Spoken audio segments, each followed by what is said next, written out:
sent me a letter saying that my poem has reached the final stage of the contest and that it will be published in a forthcoming anthology called The Other Side of the Mirror. That's all. Listen, Eileen, What was that, Laura? I can explain. No. Let Laura explain first. Did you wish to say something? Not much, just to warn you against making fools out of yourselves believing in this society thing. What do you mean? Well, everyone knows that societies like these are run with one purpose only, to make money from fools and not to promote new poetry as they claim to be doing. I don't understand. Oh, you will. In a couple of days' time, Eileen gets a so-called anthology or something over 20 quid. They know that every mug would like to see his or her poem published in a book. Festivals get the money and then the poetry for practically nothing. They cash in your naivety. Oh, I see. Helen, what do you say? It was you who contacted them. I'm afraid that Laura is basically right. Excuse me. Well, then I'll be a confession. Listen, Eileen, what you heard about this society may be true, but I talked to a person this morning, an editor of a magazine at London University. Oh God, I can't believe it. Laura. This person really praised their poems highly and told me they might publish some of them. What? If you believe that, Eileen, you'll believe anything. Oh, stop it.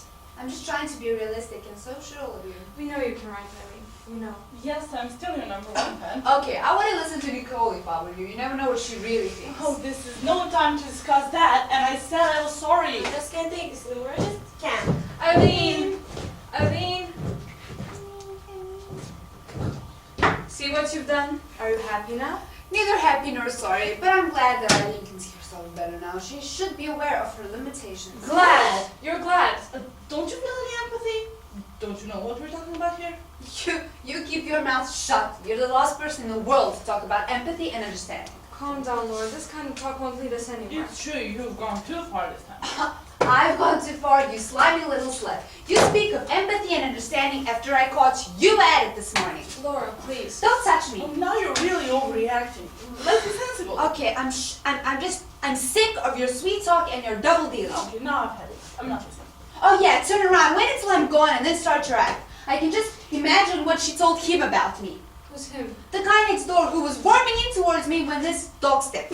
Oh, the only time I talked to him was 10 minutes ago on the phone, and you heard all of it. Helen knows it's true. You must have told him something. I noticed the uneasiness in his voice when he spoke to me. He No. sounded different. Nonsense! You know very well that that was the first time you've ever talked. Besides, a minute ago you were calling him quirky. Why are you so upset all the Because time? of your petty scheming, that's why. Well, you and I know who the real schemer is. Alright, here. that will do. No, it won't. I'll tell you one more thing about our Laura. She was so petty and mean as to try to hide that he had inquired about me. That's a lie. No, it is not. It is as true as the fact that he likes me, not you, in spite of all of your strutting and prancing. Shut your mouth, Nicole. Alright, Nicole, you've made yourself clear. No, it is not alright yet. But it will be when she admits it herself.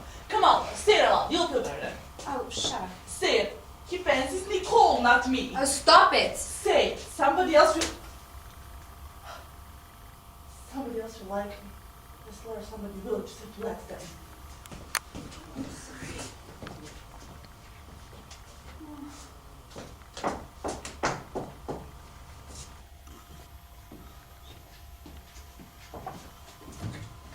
What did she do? She slapped me. She didn't. She did. I'll talk to her. No, you won't. There's nothing to talk about. Not for you. It's between two of us. And the quirky one next door. Ha ha. Sorry. Was it bad? Oh no, on the contrary, how good. Well, she didn't actually knock me out. I've asked her to move out. Oh no. Oh yes, she overstepped the mark. Don't know about you two, but I can't put up with that kind of... I mean, it's not fun slapping people around. Don't be so harsh. I mean, You amaze me, Eileen. She's been treating you like dirt for God knows how long, and now you're telling me not to be cruel. After all the things she... well, no need to be like her. Not you. You don't have a reason to act like that. Okay then, it's fine with me. She stays, and I'll see if I'm going to stick around here to see what her reasons to be a bitch are, and whether you'll manage to convert her or not. Oh no, don't behave like 3-year-olds. I got the slap, not the two of you. Seriously. Don't see anything, just listen. I was going to leave anyway. Had my things back and we'll see. It was a long time coming, me moving on, you know. I don't want you to think it's your fault. It's me, it's not you, and I don't know, I thought maybe I could go back to Snodland to see my family and friends. Anyone, just to get away from you.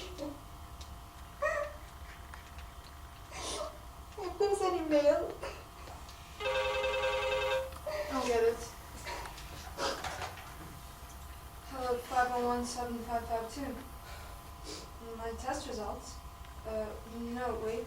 This is Helen, but yes, Miss Gaffney is here. Just hold on a second. The doctor. Hello? Yes, I know it's Saturday, just tell me. Oh. Listen, can I call you back first thing Monday morning? Yes, I promise I will.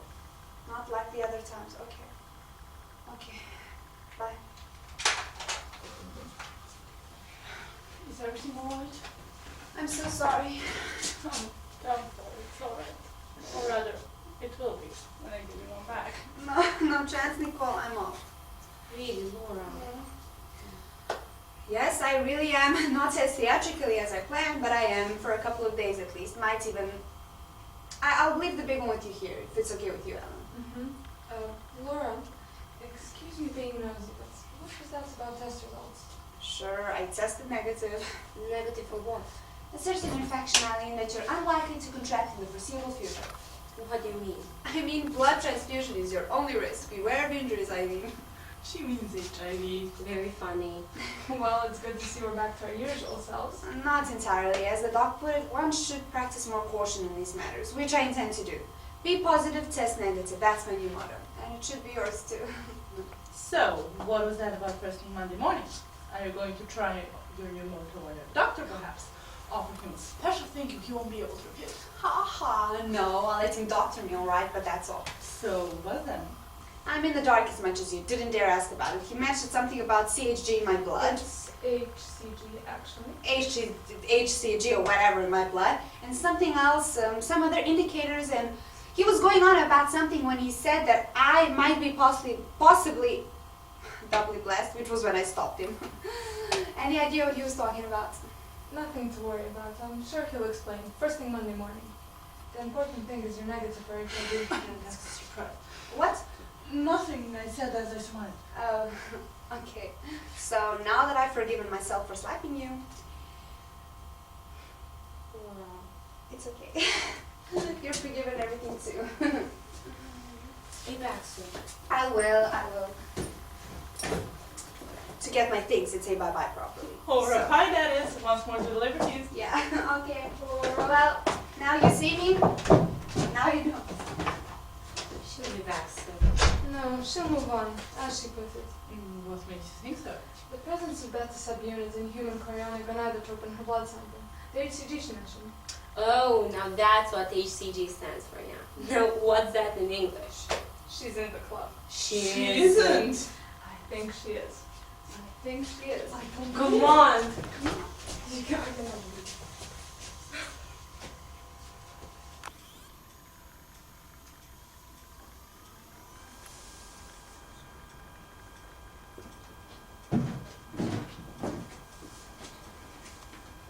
Before I was 25, perhaps I was only 22 or 23, I worked as a volunteer in a Pax Christi hostel. This was the time when I first saw and fell in love with Eileen, who walked into our hostel one fine April morning. She gave me an invitation letter and a lot more. Eileen done did.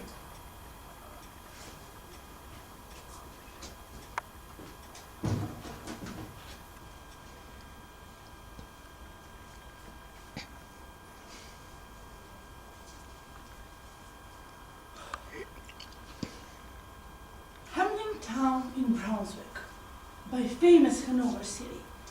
The river Weser, deep and wide, washes its wall on the southern side, a pleasanter spot you never spied. But when begins my ditty? Almost 500 years ago, to see townsfolk suffer so, from vermin, was a pity. Good morning, Nicole. Oh, Helen, good morning. What's the time? Time to get dressed, I'd say. What was that you were going on about? Rats. Rats. They fought the dogs and killed the cats, and bit the babies in the cradles, and ate the cheeses out of the vats, and licked the soup from the cook's own ladles, made nests inside men's Sunday hats, and even spoiled the women's chats. Excuse me spoiling your chat, Nicole, but what are you doing? The Pied Piper of Helen. And who were you just doing it for? For the audience. What audience, Nicole? Outside that window, there's the street, kids going to school, people going to work, and an odd housewife going to Sainsbury's. I was practicing for the audition. The audition. Last time you went to one, you fell off the catwalk, Nicole. Haven't you had enough? Well, this is different.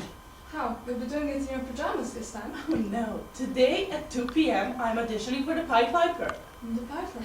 I don't understand. Well, obviously you don't. I'm auditioning for the part of the narrator in this new production of Robert Browning's The Pied Piper of Helen. Ah, I see. Now you want to be an actress. First it was modeling, then dancing, then singing, and now you're into acting. Nicole, don't you think it's time you grew up? Well, we can't all be doctors, you know. You still need to get dressed though. Where's the audition? It's in the creation studio. They've forgotten the address. Must be somewhere near the old street tube station, but I'll check with Annalene, she'll know. Did she put you up to this? Oh no, this one I found out about myself. She just helped me with the text.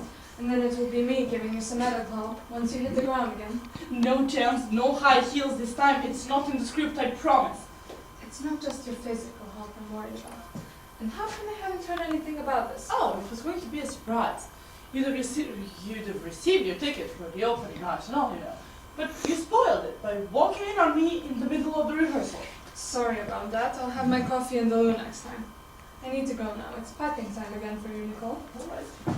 Good morning, ladies. Oh, hi, Irene. You take it over from here.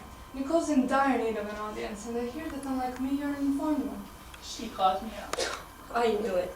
And where are you going so early? To the college, to return some books, settle with the bursar, that sort of thing. I honestly can't believe it. I mean, you being a medical student seemed like some sort of extravagance on your part, but you becoming a doctor, I mean, it's a bit surreal. We'll have a bloody GP in our midst. No blood on my hands yet. Any idea what you're going to specialize in? Psychosomatic disorders caused by compulsive auditioning and excessive mirroring. Oh, as I said, we can't all be orderly. Will you be back soon? Yeah, it won't be long. Why? I need to have a word with you. It's about Rans. Are you two getting married? Come on, get serious. I am. Why do people always think I'm joking when I'm dead serious? Well, think about it. Okay, stop it, you two. I really must be going now. We'll talk when I'm back. Good. See you later. See you, and you break a leg. Bye. What's the matter with you? Why are you so edgy? Is everything okay between you and Roz? Yes, sorry. We're fine. The two of us. Has he got you pregnant? No. That would be less of a problem, though. He's in bigger trouble. What is it? He hasn't been given an extension to his visa. Oh no. How come? He couldn't state a permanent place of residence here in the UK. You know that he's kept moving places, spots mostly. Well, I told you to talk to Helen about him moving in with us. Yes, I know I should have. I just told Laura I might be moving back here and that it would be embarrassing for you and Helen to have an outsider in the house. And a male person at that. Bathroom arrangements, you know. Girls sporting their pajamas. Why is everybody complaining about my outfit all of a sudden? Besides, I'm sure that he's already seen a few girls in their 90s. Oh, you know what I mean. I know. Has he ever helped you out of yours? Nicole, come on. Oh no, sorry. But who'd have objected to having a man around the house? You know what? You tell Russ to come down here. Helen's bound to say yes to that. I'm sure he can appeal and say that there have been some new developments and that he's got himself a proper place now. It won't be that easy, Nicole. And he's made his situation worse by admitting he's had some part-time jobs here, but I'll talk to Helen. We'll figure out something. In the meantime, you go and get dressed and I'll hear you one more time. Alright, dress rehearsal it will be. And you don't worry, you'll work out. Yeah. Thanks, Nicole.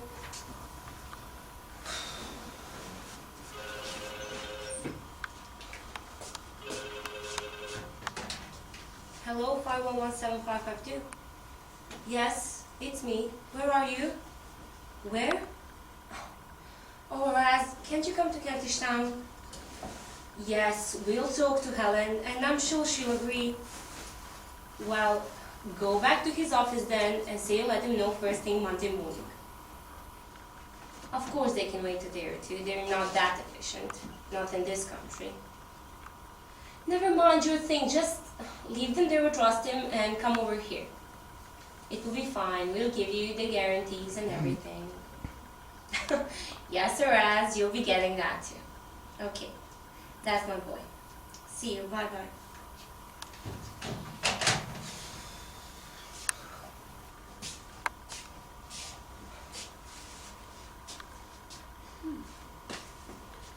So, what do you say? Does this look alright? You're looking good. Listen, will you be in here for a while rehearsing and getting ready as you said? Well, that's the plan. Why?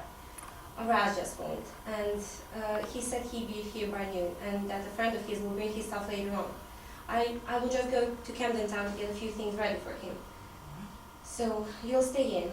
Okay, don't worry. Okay. See you later then. Bye. Bye.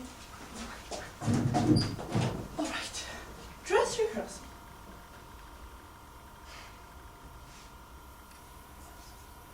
Rouse up, sirs. Give your brains racking to find the remedy we're lacking, or sure as hell we'll send you packing. It's easy to bit one, rack one's brain. I'm sure that my poor head aches again. I've scratched it so in only vain.